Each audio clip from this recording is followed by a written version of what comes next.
Hello, everyone. My name is Rhonda Williamson, and I'm with Fairwinds Financial. I'm excited to be here today to share an overview of financial literacy as part of our Women's Empowerment Summit. Thanks for being here. We know that the route to financial well-being will be different for everyone, but regardless of what path you take, a strong grasp of the fundamentals is imperative. Before we start, however, I'd like to point out that I am simply providing information that can help you make decisions on how to manage your finances. What you ultimately decide to do is entirely up to you. This session is intended only to provide you with some guidelines. Before we dive in, understanding what we mean by financial well-being can help you put everything we'll discuss today into context. Financial well-being, as defined by the Consumer Financial Protection Bureau, means 1, having control over day-to-day, month-to-month finances. 2, having the capacity to absorb a financial shock. 3, being on track to meet financial goals. And 4, having the financial freedom to make choices that will allow one to enjoy life. As we go through today's financial wellness overview, we'll be talking about concepts and ideas that will touch upon each of these 4 definitions. Let's start our conversation today by doing some next level setting. Find out where everyone's head is at. The common definition of wealth is the value of all of your assets minus the total debt owed. This is also known as your net worth. If you ask a man what wealth means to him, he'd probably define it this way, in dollars and cents. We women, on the other hand, might define wealth differently. According to recent data from the 2018 Charles Schwab Modern Wealth Index, men and women have different definitions of wealth. More than 60% of women say they'd value good physical health over having lots of money. They also prioritized feelings of gratitude and peace of mind. Women also prefer security to material wealth over luxury. When asked which they prefer, never having to worry about money in the future or being able to buy whatever they want right now, 84% of women said they prefer having peace of mind about the future. So why don't we start there? What is your definition of wealth? Is it a number or a feeling? Let's dive in. We'll start with reviewing a few more statistics, just like the ones we just mentioned. We'll touch on a few things that women like yourself may think about when it comes to important financial topics. Then we'll get into more details about things you can do to address 3 primary concerns women have when it comes to finances: savings, investing, and retiring. Keep in mind that we'll just be discussing high-level concepts for each of these. Our goal today is to simply identify a few things that can help you move in the right direction for building financial security. And lastly, we'll talk a bit about you, specifically the things you need to think about and look out for, so you can better take control of your wealth, however you define it. With that, let's begin. We've just mentioned that many women will have the same 3 concerns when it comes to their finances: saving, investing, and retiring. Let's start with savings. Almost half of the women only save what is left over each month. Why is that? One guess is that all too often women put others ahead of themselves. Whether it's a spouse, a child, or an extended family, including your parents, we often care for others' needs before our own. When it comes to competing priorities like this, saving only after others' needs are met, we need to begin thinking differently about our approach. To illustrate what I mean, let's use the analogy of air travel. If you've ever flown on a commercial airline, you know that before the flight takes off, the attendants will go through all the safety procedures. When the flight attendant discusses how to use the oxygen mask that falls from the ceiling, what do they say? They tell you to put your mask on first, and then when your mask is secure, you can help others with their needs. It's the same thing with savings. It can be harder to help others when you aren't yet secure yourself. Next, investing. Over half of women are concerned about risk when it comes to investing. This isn't a surprise since most people, men included, are concerned about investing risk. Sometimes, though, when it comes to investing, emotions can get in the way. Many experts tell us that to take emotion out of our financial considerations, but that can be really hard to do when investing is such a personal decision. Your best bet is to acknowledge and understand what those emotions are up front. Once you do acknowledge them, You can then work with just the facts within those emotional parameters. Saving money is the foundation of every financial strategy you will have. And with savings, like anything in life, you'll need to set a goal for yourself.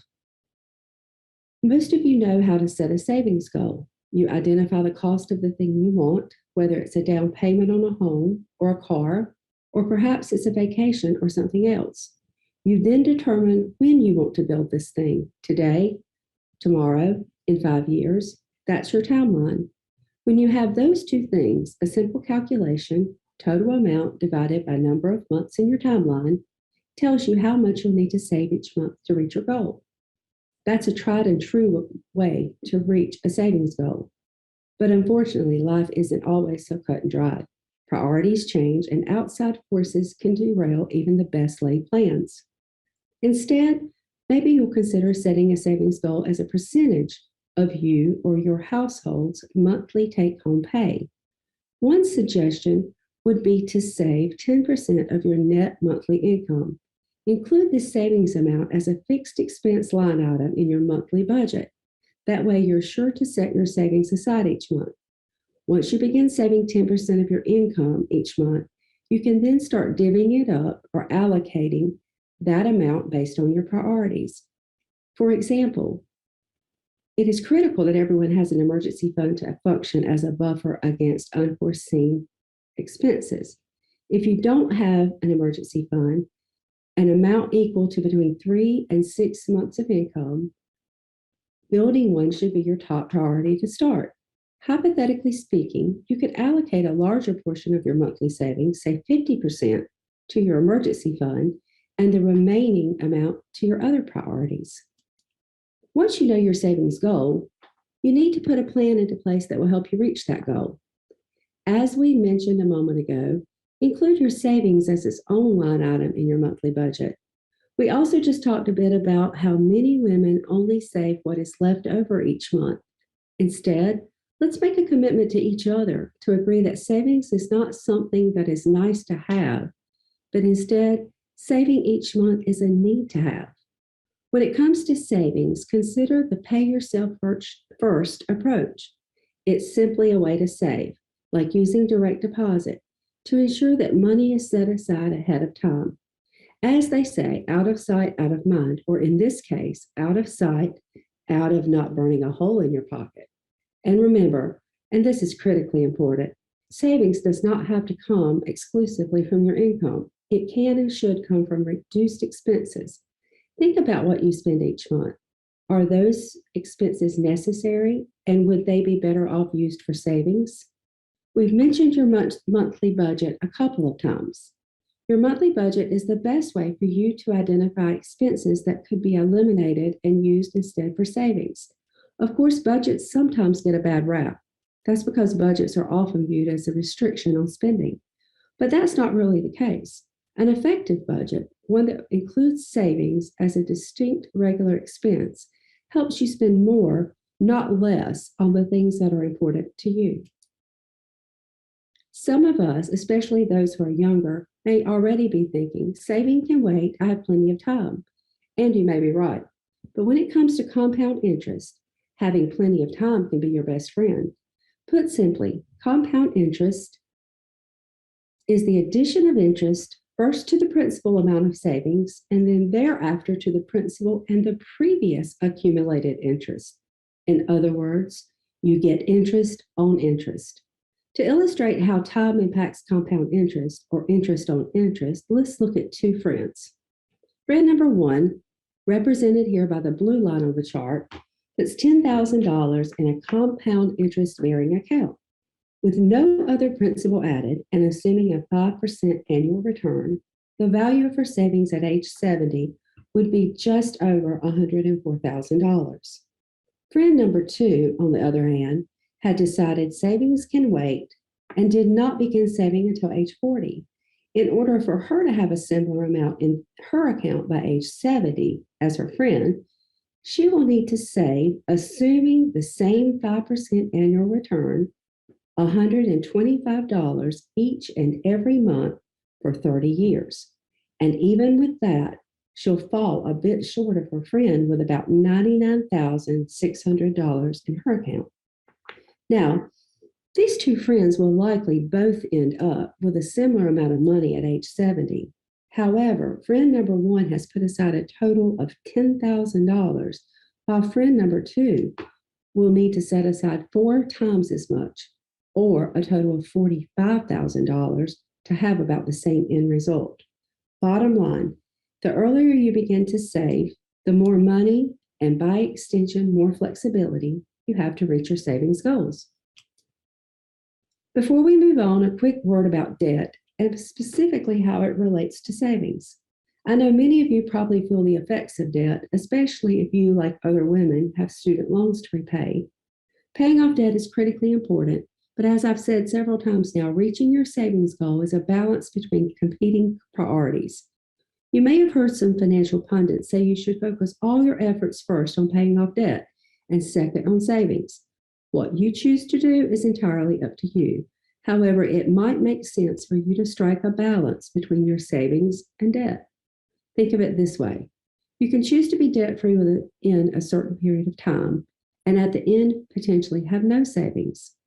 Or you can take a little longer time to pay off that debt. Yes, you will pay more in interest, but in the end, you'll have a good financial cushion available in case of a financial emergency and later to build upon when you're done paying off debt. Think back to the previous slide where we discussed the effects of compound interest. If you focus only on your debt and not your savings, how many years of compound interest would you be missing out on? Okay, let's talk next in general terms about investing. Let's start by defining what we mean when we talk about investing. For our purposes today, when we talk about investing, we're talking specifically about financial instruments such as stocks, bonds, or mutual funds. Also included in this discussion would be cash and cash equivalents such as CDs or money market accounts. We won't be getting into detail about each type of investment today. However, just to make sure everyone understands what we're talking about, when we mention stocks, also called equities, we're talking about the purchase of a share in the ownership of a company. These stocks or shares are issued by the companies to raise capital. You can purchase and sell these stocks at your discretion on the open market. When we discuss bonds, we're referring to bonds issued by municipal, government, and corporate entities. When a bond is issued, the money an entity receives in return is a loan that must be repaid over time with interest. Bonds are debt obligations, and when you purchase a bond, you essentially become a lender to that entity. When we discuss mutual funds, we are talking about investment portfolios that pool your money together with other investors to purchase a collection of stocks, bonds, or other securities. Mutual funds are typically managed by professional portfolio managers who make investment decisions based on the stated goals of the fund. We mentioned earlier that many women like yourself are concerned about investment risk. This is natural. There's also a few things you can do to help yourself become more comfortable with the associated risk of investing. First, regardless of what investment vehicle you choose, it is important to know why you're investing. What are your goals? What are you trying to accomplish? To answer these questions, start by thinking of what your savings goals are. If you think about it, the money you will be investing will be most likely the money you have saved. What are you saving for? Start there, and then speak with a financial professional about your savings and investing goals to develop a plan that will help you achieve these goals. Second, understand your risk tolerance. There are many tools that will help you better understand your risk tolerance. We'll discuss this in a little more in a second. Next, be realistic in your investing expectations. Whatever your goals and objectives are, know that you will probably not see a turnaround in these investments right away. It may even take months or years before you begin to see significant growth. Lastly, consider your investments as a long-term proposition. There will be market ups and downs. It is important that you don't panic when things don't go your way. Something to keep in mind as an example is that the average annual returns of the S&P 500 from 1970 through 2019 is 12.91%. Of course, in that time, there were some market downturns, but what is important to know is that the longer you have invested in the market, the more likely it is you'll show gains over the long term. Please note that the S&P 500 index is unmanaged and does not reflect the fees or expenses of any specific product. Individuals cannot invest directly into an index. When it comes to taking investment risk, everyone is different. You can't concern yourself with what others may be doing with their investments. You should only concern yourself with what you are doing. To help you know what you should be doing when it comes to investing, it is important to define what your personal risk profile is. Simply put, your risk profile helps to determine the appropriate level of risk for you as an individual investor. A risk tolerance questionnaire will measure your tolerance for risk and give you a general idea of which conservative, moderate, growth, or aggressive investing approach might be right for you. There are several factors that determine your risk tolerance. The first factor is age. The time frame you have before you'll need to use money from your investments will play a big part in how much or how little risk your investment should include. The second factor is risk capital, meaning the money that, if lost, will not adversely affect your financial well-being. How much you know about investing may also be a factor in your risk tolerance. Not having a solid knowledge base on investing concepts makes determining risk versus reward difficult. And finally, your own personal comfort level will also play a role in your risk tolerance. Some people have an inclination for either a risky or conservative style or somewhere in between. There are still plenty of other considerations you need to make before determining your risk tolerance. Consider seeking the advice of a financial professional to help you assess your personal risk tolerance level. Much like setting goals for savings and investing, you'll want to devise a set of objectives that prepare you for life after work. Retirement isn't what it used to be. People are living longer. Some are working part-time into retirement. Many people are considering retirement the next phase of life after full-time work. While every person is different and everyone will have different experiences during this period, most everyone needs to consider the same question up front. What do I want my retirement to look like? Let's start by thinking about the question, where will you live? One consideration in retirement is to contain costs so that where you live will have a major impact on your retirement finances. If you're planning to stay in place where you live now, as many people want to do, you'll need to understand what that will entail financially. For example, will you be able to afford the future maintenance, both financial and physical, that may be required to stay in your current home? Next, how will you spend your time? The answer to this question oftentimes is another question. What will be the most important to you in retirement? This may seem to be a difficult question to answer, but it may not be. That's because many of the things you will value and enjoy in retirement are some of the same things you already value and enjoy today.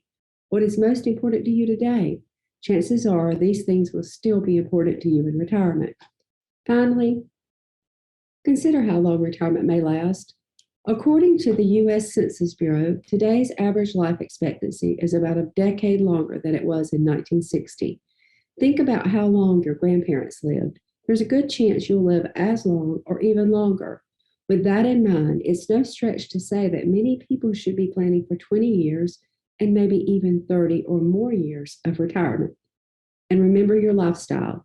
How you spend your time and where you will live may change across this time span. Different during the first 10 years than they will be during the next 10 years and the 10 years after that. In other words, your physical activity levels will be different at age 67 than they will be at age 75. And your monthly expenses will be different at age 75 than they will be at age 85. That's a lot of things to think about, I know. You don't need to have all the answers today, of course, but it is something you need to start thinking about. now, even if retirement is still 20, 30, or even 40 years away. And when you think about them, you also need to start thinking about how you will pay for them. Whatever you decide you want your retirement to look like, the retirement strategy to get there needs to take into account the expected costs. Obviously, it is difficult to predict how much things will cost you several years or even several decades from now, but part of your retirement plan must include an estimated budget. Any cost you are able to estimate upfront can help you better answer the questions we just asked. Where will you live? How will you spend your time? How long will retirement last? Be careful to not downplay expenses that have the potential to absorb a lot of your retirement income.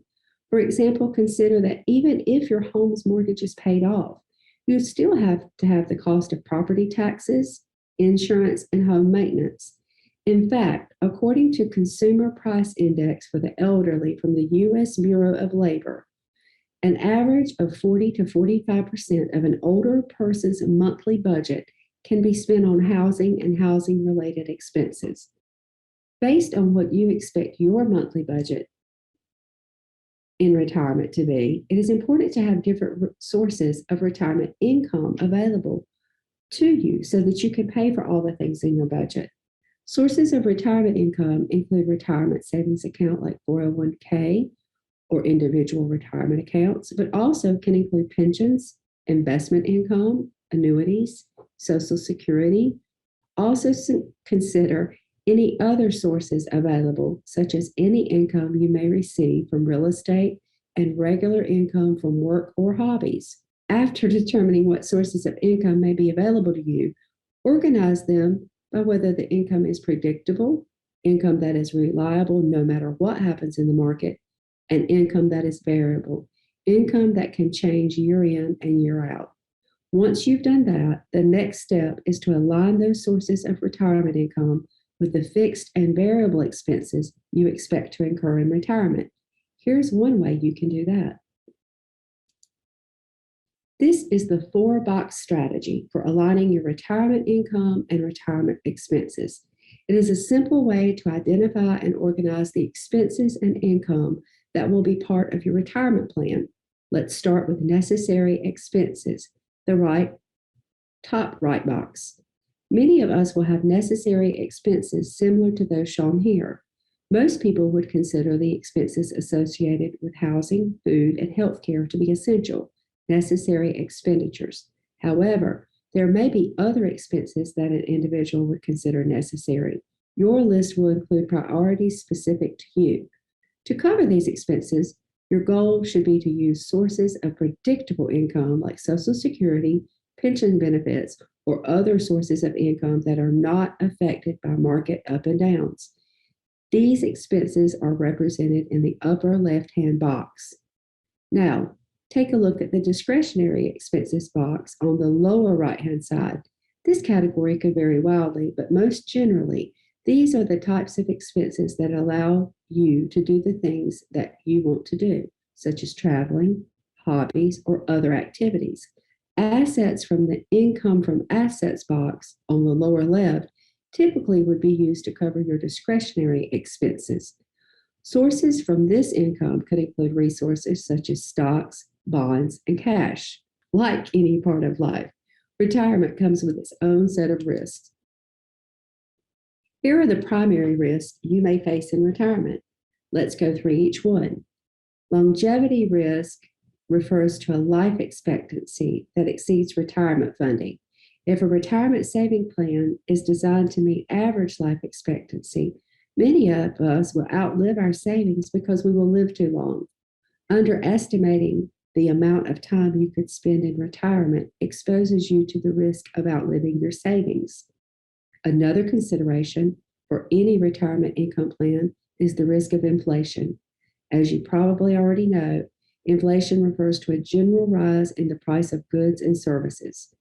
Even assuming a low rate of inflation, your purchasing power will erode over time as your dollar buys less. At a minimum, your retirement income would need to keep pace with inflation just to maintain your standard of living.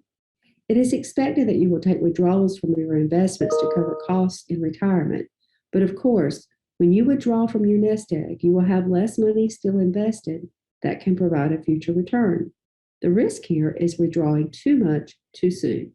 Matters can be made worse when an unexpected emergency or financial need arises and you need to withdraw more than you planned.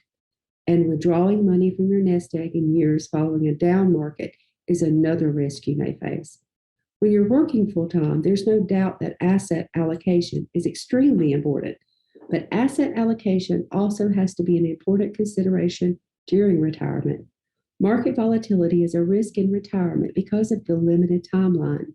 You may not have enough time to adequately recover from your losses due to a severe market downturn. Finally, healthcare costs in retirement are one of your biggest risks. And this risk goes hand in hand with both your longevity risk and your inflation risk. Generally speaking, the longer you live, the more likely you will consume more expensive medical services. And should you require physical assistance just to get around, the cost can be overwhelming for even the best planned retirement budget. There are a number of things you can do to help mitigate these risks, such as living a healthy lifestyle now. Speak with your financial professional as they can provide more specific information on these risks and offer some ideas on how to be better prepared for them. We've discussed savings, investing, and retirement. Next, let's talk about you. Let's spend a few minutes talking about taking control. Much of what we've already spoken about today was about taking control of your savings, getting control of your comfort level when it comes to investing, and finally, taking control of your retirement planning.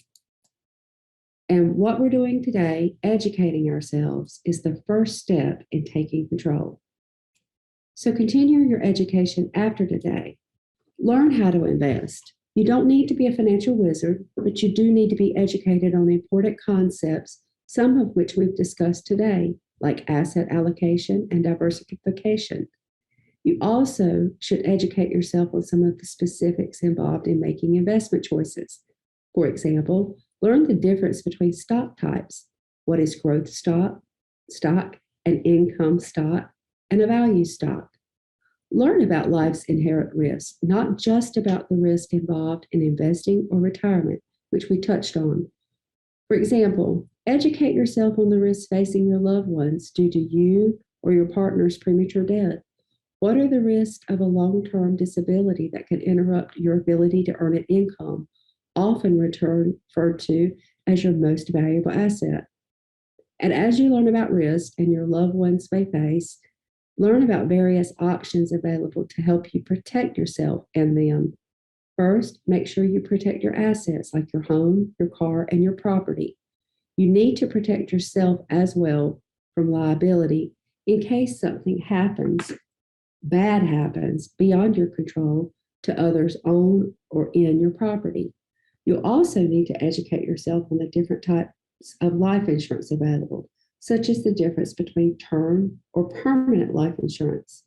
These are all important considerations that would be impossible to touch on in the short time we have today. Educate yourself as much as possible so that you can make informed decisions and have informed discussions with financial professionals about the options available. As a financial professional myself, I appreciate having informed clients. It makes it much easier to help them with their planning needs. The next step in taking control is knowing yourself. Recognize what motivates you. What are you trying to accomplish financially? What needs are you trying to satisfy? And maybe even more importantly, recognize what may be holding you back. And while you're doing that, focus on what it is most important to you, what's most valuable. Knowing what is most important can help you make better financial decisions. That's how we started this conversation today when we talked about wealth. Is wealth defined as a number more important to you than, say, a sense of financial well-being? More important than feeling secure in your financial decisions?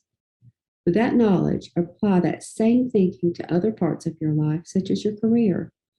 According to In Her Sight, an online source for data and information about women and the companies they work for, the top 3 things women want from their employers are Paid time off. Women want more control over managing their work-life balance. Salary satisfaction.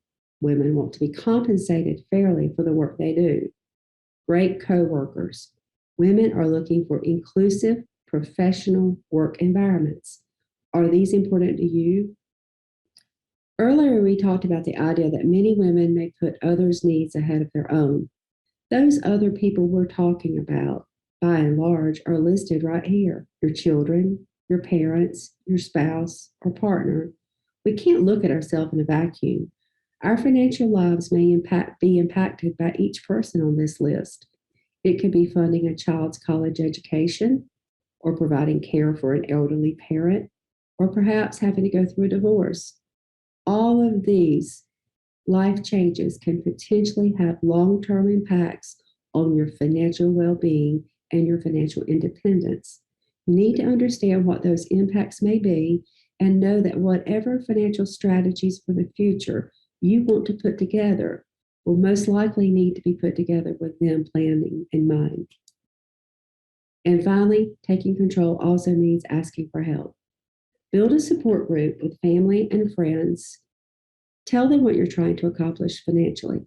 Of course, don't tell them any money specifics or personal information, but do tell them you've set some goals, like a savings goal, and that you'd appreciate their help staying on track. Regular encouragement from friends and family can go a long way in helping you reach your goals. And work with a financial professional. In addition to giving you objective advice, something your friends and family may not be able to do, a financial professional can help identify action plans and next steps, help track your progress and accomplishments, and ensure personal financial goals are factored in. Yep, that's a lot of information we covered today. Let's do a quick summary of what we've talked about. To recap, be proactive about saving. Establish a monthly savings goal and stick to it. Educate yourself about investing. Start your retirement planning with the end in mind and take control of yourself and your finances. Thank you for having me today. This has been a pleasure.